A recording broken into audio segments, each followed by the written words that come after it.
Sobat Energi, selamat pagi, siang, sore, malam, dan dimanapun, kapanpun kalian mendengarkan podcast ini. Halo, selamat datang di podcast Desa Energi episode yang kedua. Nah teman-teman, kali ini bersama aku, Maura Verishiva, yang akan membersamai teman-teman dalam bincang-bincang di podcast kali ini. Nah teman-teman, kalau ngomongin bincang-bincang nih, gak afdol dong rasanya kalau aku ngomong sendirian nih teman-teman. Maka dari itu, aku ingin mengajak teman-teman nih buat kita berbincang-bincang bersama dua narasumber kece kita kali ini. Di sini sudah ada Pak Tommy selaku sekretaris Desa Taman Martani dan juga Mas Oki selaku ketua Paguyuban Cageran Edupark ya. Oke. Nah, mungkin langsung aja kita perkenalan nih dari Pak Tommy dulu ya teman-teman ya. Baik, terima kasih. Tadi sudah disebutkan ya untuk nama Tommy Nugraha, sekretaris Desa Taman Martani. Dan Mas Oki? Saya Oki Linggarjati, tadi juga sudah disebutkan saya ketua paguyuban wisata di Cageran Edupark ini. Ngomong-ngomong nih teman-teman, kita kan tagnya sekarang nih lagi ada di Desa Taman Martani dan tepatnya di Dusun Cageran. Mungkin teman-teman tuh kayak penasaran gitu kan, Desa Taman Martani itu di mana sih, Dusun Cageran apalagi ya kan? Nah, makanya itu kita langsung aja nih tanyain biar nggak kepo-kepo lagi kalau dalam bahasa gaulnya nih Pak. Mungkin bisa dideskripsikan aja. Baik Mbak, terima kasih ya waktunya. Jadi untuk Desa Taman Martani, ini kami itu salah satu desa yang ada di Kecamatan Kalasan. Dan dari wilayah Kabupaten Sleman, ini kita termasuk wilayah yang paling timur.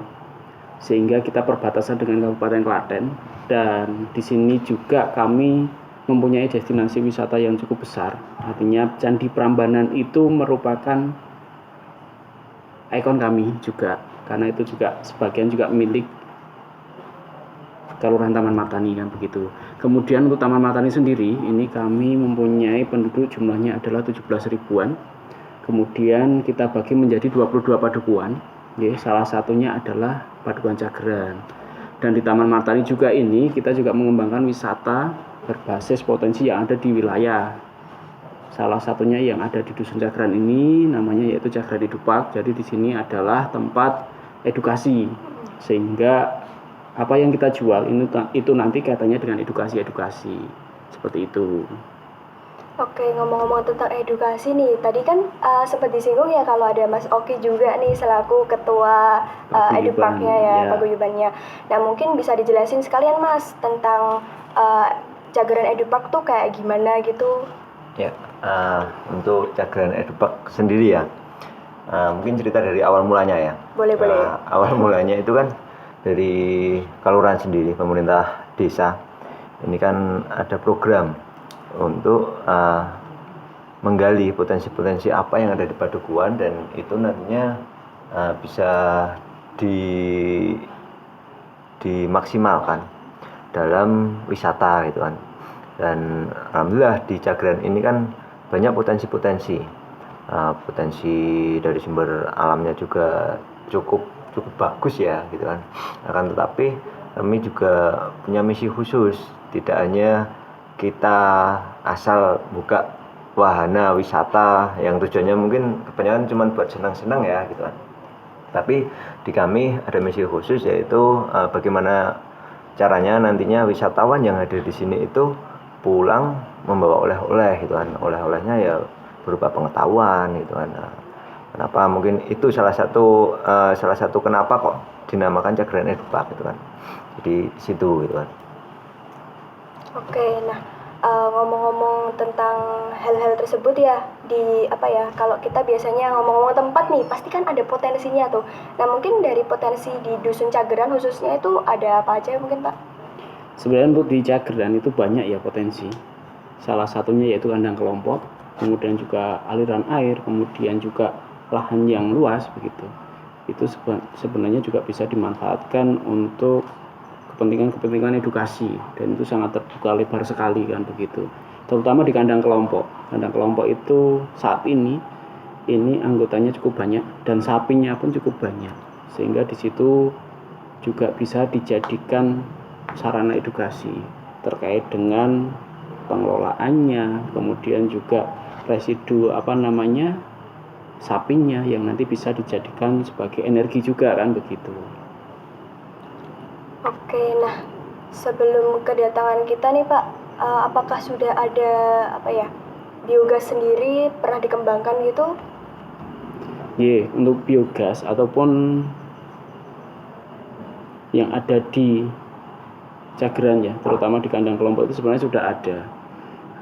Tetapi sampai waktu itu memang sudah tidak berfungsi dengan baik ya.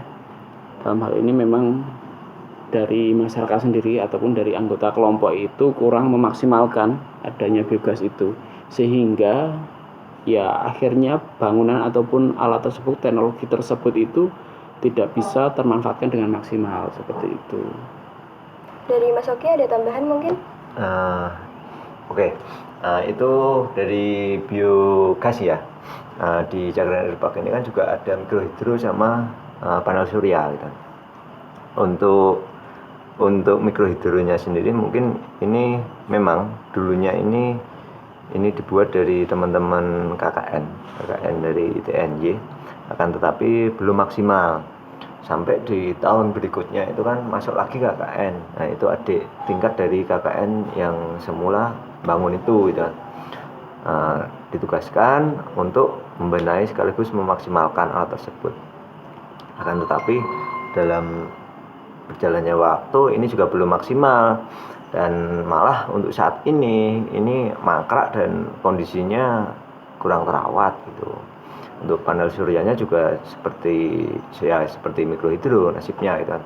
Tapi dari teman-teman DEM kemarin alhamdulillah kan hadir ke sini dan ya istilahnya mau membenahi alat-alat tersebut gitu.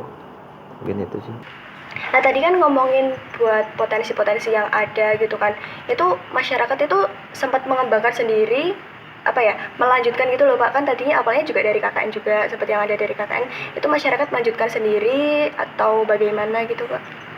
Sebenarnya waktu itu seperti yang disampaikan Mas Oki ya, termasuk di biogas, itu kan memang dari pemerintah juga. Dan waktu itu memang sempat berjalan dan kemudian berhenti karena memang secara teknis itu masyarakat ataupun kelompok itu untuk pengoperasionalannya itu relatif lebih sulit ya. Artinya mengalami kesulitan untuk istilahnya ngopeni dan juga memelihara, sehingga kemudian ya akhirnya tidak bisa digunakan seperti itu, sehingga kelompok itu ya tidak bisa memanfaatkan teknologi yang ada itu kan seperti itu.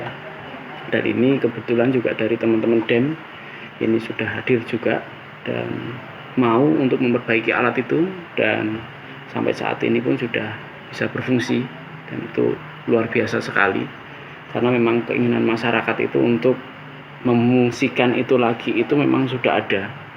Tetapi dalam hal ini secara teknis kan mereka juga tidak mengetahui, sehingga belum bisa dilaksana. Nah, kemudian muncul DEM ini sangat pas. Jadi keinginan masyarakat pengen memperbaiki, kebetulan DEM juga hadir kan begitu. Jadi pas sekali kan begitu. Oke, dari Mas Oki ada tambahan Mas? Cukup dulu. Oke. Nah, itu selama kan tadi kan sempat mangkrak juga ya Pak ya, itu berarti udah dibiarin itu aja ya karena kendala teknis tadi? Iya, memang karena secara teknis masyarakat tidak mengetahui, sehingga cukup didiamkan karena memang juga masyarakat itu ya, apalagi kelompok itu kalau belum ada tupoksinya dengan jelas itu terkadang juga iren. Iren itu artinya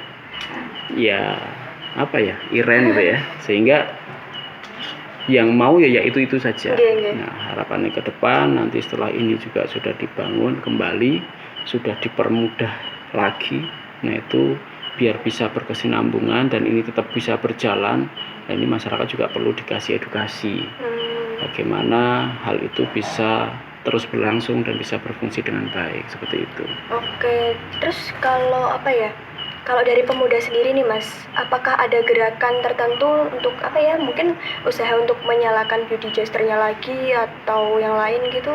Ya, tadi sudah disampaikan Pak Sekdes ya, berkaitan dengan pembenahan ini. Memang dari pemuda sendiri juga keterbatasan ilmu mungkin ya. Kita tidak tahu bagaimana untuk memperbaiki itu, tapi dulu itu ada wacana bahwasanya sekiranya tidak bisa dioperasikan, beberapa alat itu memang mau kami copot gitu kan. Artinya kami amankan terlebih dahulu sampai nantinya ada teknisi ataupun dari teman-teman yang bisa membenahi itu gitu kan, untuk menjaga alat tersebut gitu kan.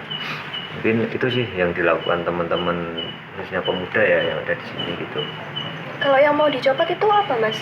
Kemarin kan itu kan di mikrohidronya ya, di mikrohidronya itu kan ada baterai atau aki itu kan. Kita juga was-was bahwasanya mungkin tempatnya juga agak samping gitu ya, takutnya nanti kalau hilang atau apa gitu kan. Terus Konslet juga. iya, terus seperti baling-balingnya itu juga gitu kan. Mungkin itu sih, Mbak. Oh baik, berarti kendalanya selama mangkraknya ini kendalanya kan lebih ke teknis ya, Iya. keterbatasan ilmu juga. Nah terus ngomong-ngomong tadi juga sempat disinggung gitu, dari teman-teman DEM ini kan datang gitu, mungkin respon dari masyarakat dulu lah itu gimana, dan mungkin dari Pak Tommy dan Mas Oki secara khusus gitu responnya gimana?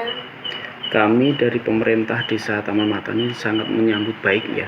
Artinya apa yang nanti menjadi keinginan dari masyarakat, karena memang di sana itu kondisinya seperti itu, sehingga pengennya juga beroperasi kembali. Itu saya yakin juga tanggapannya bagus sekali.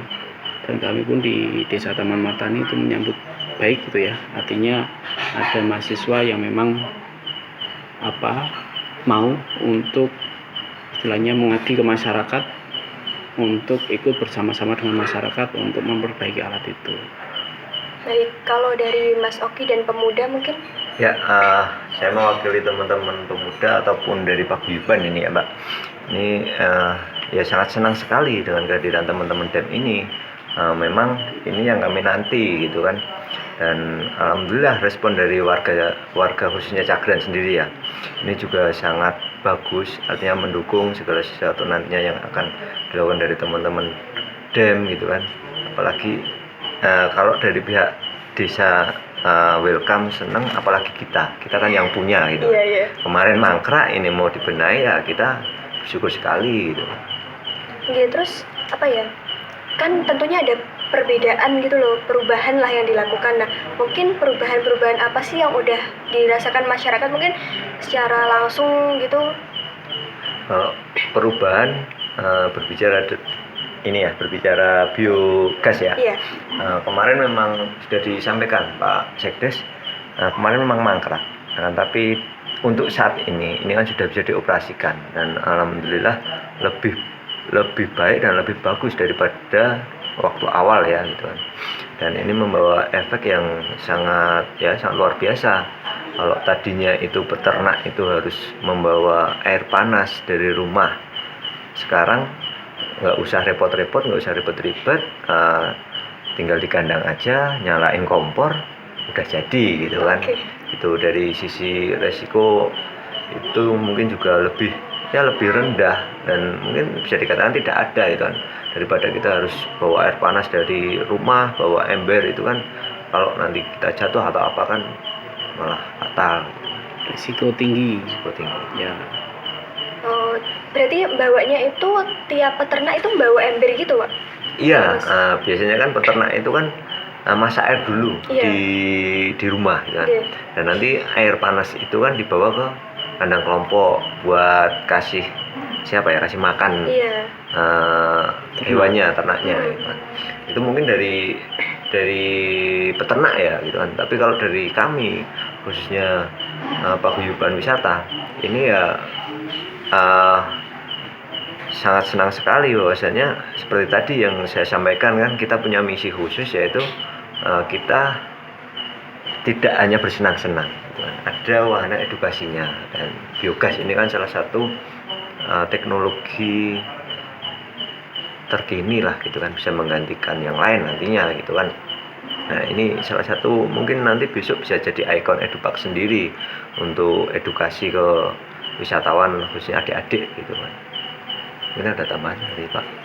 Sepakat sih kami dengan Mas Oki, memang dengan adanya ini dam kami merasa terbantu kan seperti itu. Yang tadinya mangkrak bisa dioperasikan kembali dan lebih mudah secara teknis kan begitu.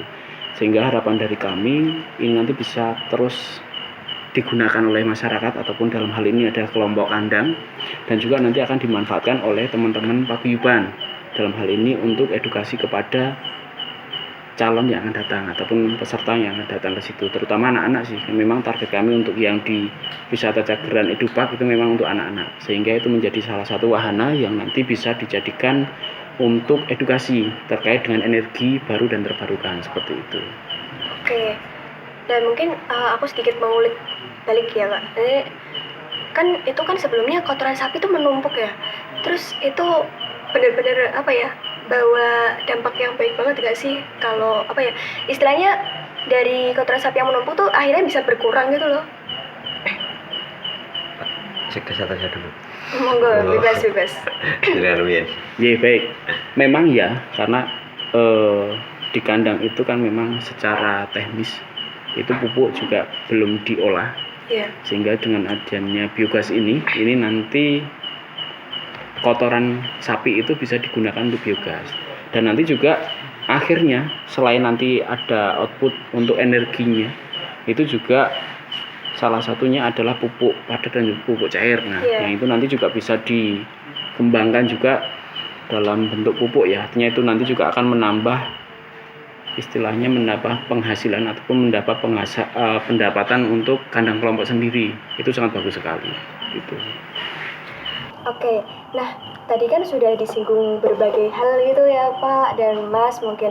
Nah mungkin dari apa ya, dari sudut pandang masyarakat pada umumnya dan mungkin terkhusus pada Pak Tommy dan Mas Oki nih, apa sih harapannya kepada program yang sedang kita bangun ini, terutama untuk biodigester dan mungkin segera kepada apa ya, mikrohidro dan panel surya mungkin?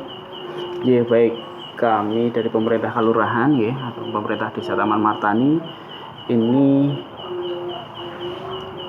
baik ya, artinya untuk pengembangan biogasnya ini kami berharap ini bisa terus dikembangkan dan juga terus didampingi supaya nanti masyarakat itu dalam penggunaan biogas ini tetap baik dan juga ini tetap berkelanjutan, sehingga nanti manfaatnya sendiri untuk masyarakat. Dan yang selanjutnya terkait dengan energi ini, kita minta tetap ini terus berkelanjutan, tidak hanya sampai di biogasnya, karena memang di Taman Martani dan terlebih di Cageran ini potensinya banyak, termasuk tadi juga disampaikan ada mikrohidro, kemudian panel surya yang itu bisa dikembangkan lagi dan itu bisa diperbaiki lagi, dan nanti mungkin masih ada hal ataupun masih ada yang bisa dibangun lagi kaitannya dengan energi, nanti monggo Cageran bisa digunakan untuk itu, sehingga itu menjadi semacam pilot project dan juga sebagai tempat sarana untuk teman-teman DEM untuk berkreasi, sehingga nanti juga diharapkan juga untuk kegiatan ini berkesinambungan, tidak hanya putus sampai di sini, tapi nanti bisa dibawa untuk adik-adik kelas ya, adik-adiknya bisa terus ke sini juga dan akan terus menerus seperti itu, sehingga tidak akan pernah berhenti. Dan di sini juga nanti monggo kita juga terbuka bagi teman-teman GN terutama DEM ini untuk mengembangkan dan melakukan kreativitas kaitannya dengan energi seperti itu. Dan mungkin kepada Mas Oki nih dan kelompok pemuda nih gimana harapannya Mas? Ya baik, untuk harapan kami khususnya pemuda ataupun teman-teman dari paguyuban wisata ini ya, harapan kami mungkin kerjasama ataupun silaturahmi ini tidak terputus nantinya di program-program ini setelah selesai gitu ya. Artinya kami pengen nantinya ke depan kami tetap didampingi untuk pembenahan alat ataupun apa nantinya kalau terjadi trouble gitu kan. Tapi harapan besar kami nantinya juga ada transfer ilmu dari teman-teman DEM ke teman-teman pemuda gitu kan, guna itu tadi mungkin kalau ada trouble atau apa dari kami sendiri mungkin bisa untuk memperbaiki itu. Kalaupun tidak bisa ya itu tadi, harapan kami itu tidak terputus itu di situ gitu kan. Kita tetap bisa komunikasi, tetap ya saling tukar ilmu gitu kan. Mungkin itu. Mungkin juga menjaga silaturahmi juga ya, biar apa ya, lebih banyak apa ya hal-hal yang bisa saling di-sharing gitu ya. Nah mungkin itu dulu sekian dari podcast Desa Energi kita kali ini ya. Terima kasih pada Pak Tommy dan Mas Oki yang sudah bersedia bincang-bincang untuk meluangkan waktunya bersama saya nih. Nah untuk teman-teman jangan lupa ikuti sosial media kita di @desa_energi ya teman-teman, supaya kita apa ya bisa terus catch up dengan kalian. Gila. Oke, nah sekian, terima kasih. Aku Maura, pamit undur diri untuk podcast kali ini. Sampai jumpa di podcast selanjutnya. Dadah, salam energi.